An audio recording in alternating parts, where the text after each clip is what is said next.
Buenos días, ingeniera. Yo voy a presentar lo que es el circuito 1, que básicamente son dos resistencias conectadas en serie. Bueno, como podemos observar, cada resistencia está con su propio multímetro para identificar qué valor de corriente qué valor de voltaje pasa por cada uno de ellos. Pero se preguntarán por qué no están conectadas en serie tal y cual debería ser. Bueno, la razón es porque en la parte de aquí tenemos lo que es conectado en un amperímetro, que básicamente, como sabemos, para medir corriente de un circuito tenemos que abrirlo, y en este caso lo estamos haciendo así. Podemos observar que en la parte de aquí se está abriendo con la parte de este circuito de acá, y nos dice que por un valor de una resistencia de 100K nos da un valor de 45.5 microamperios, y el valor que fluye a través del mismo en la resistencia de 100 es un valor de 4.5, y en la resistencia de 10K de 4.55. Ahora veamos qué pasa si a este valor de acá lo reducimos a un valor de 10.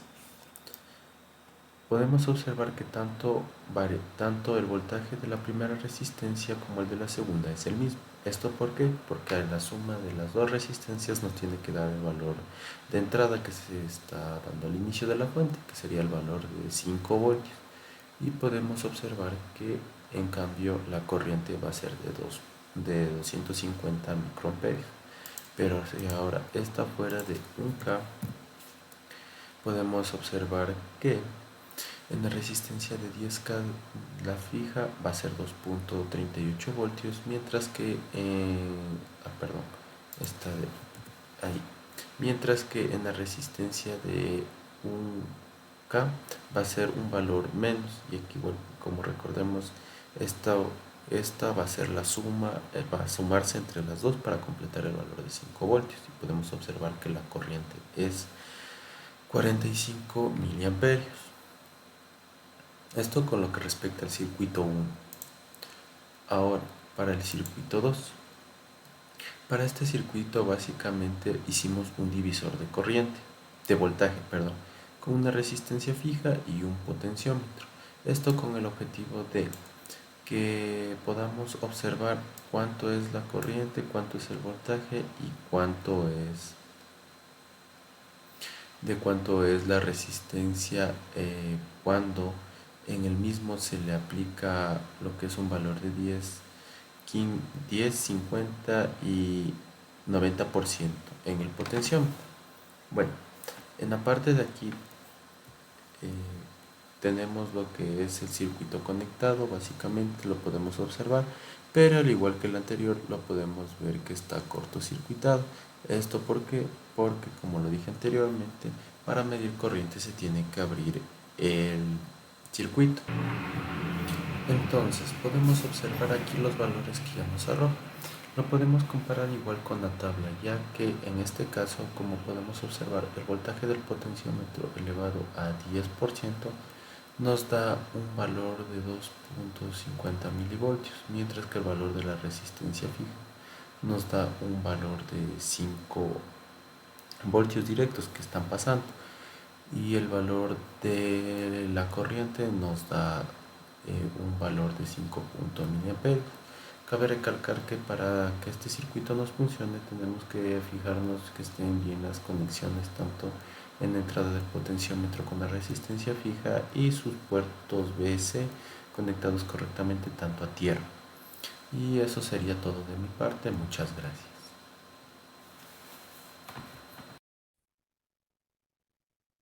Ya. Entonces, en esta oportunidad lo que les voy a explicar es el circuito número 4. ¿En qué consiste o cómo está compuesto? El circuito 4 está compuesto por una resistencia de 10 kiloohmios y un sensor de temperatura. Entonces, como podemos observar, nosotros tenemos un cálculo de un voltaje que tenemos aquí. El cálculo del voltaje se da que a medida que la temperatura es menor, el voltaje será mayor, pero a medida que aumenta la temperatura, el voltaje será menor.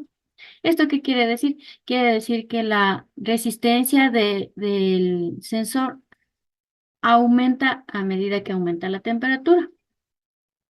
Entonces, la explicación de esto es que el sensor eh, tiende a tener cambios dependiendo de la temperatura en la que se aplica sobre él.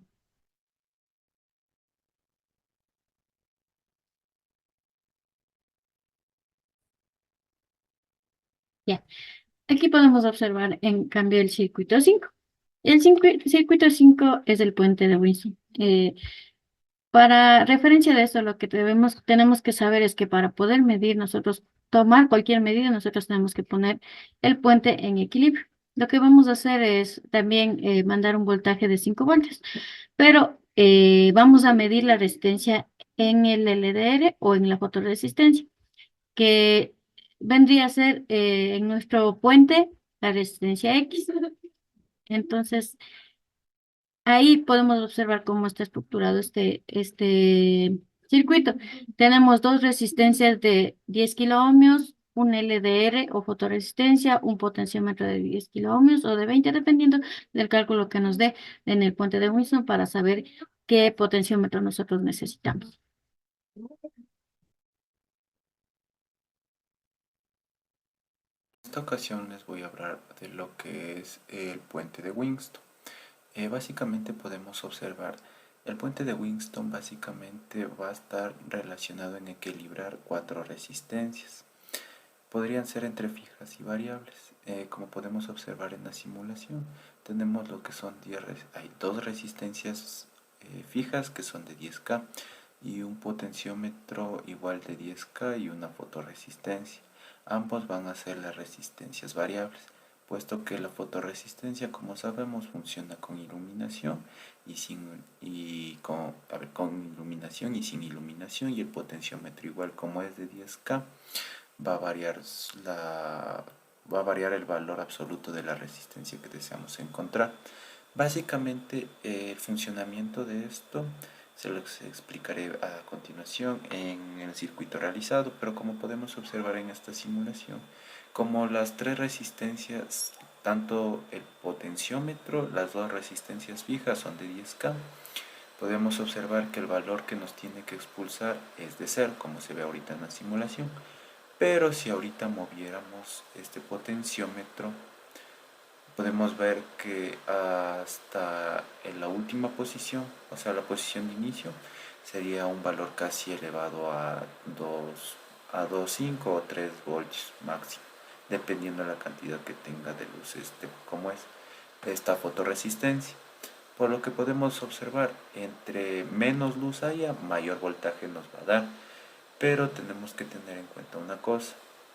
Antes de darle iluminación a esta fotoresistencia, tenemos que colocar nuevamente el potenciómetro que equilibre el puente de Winston a 0 voltios.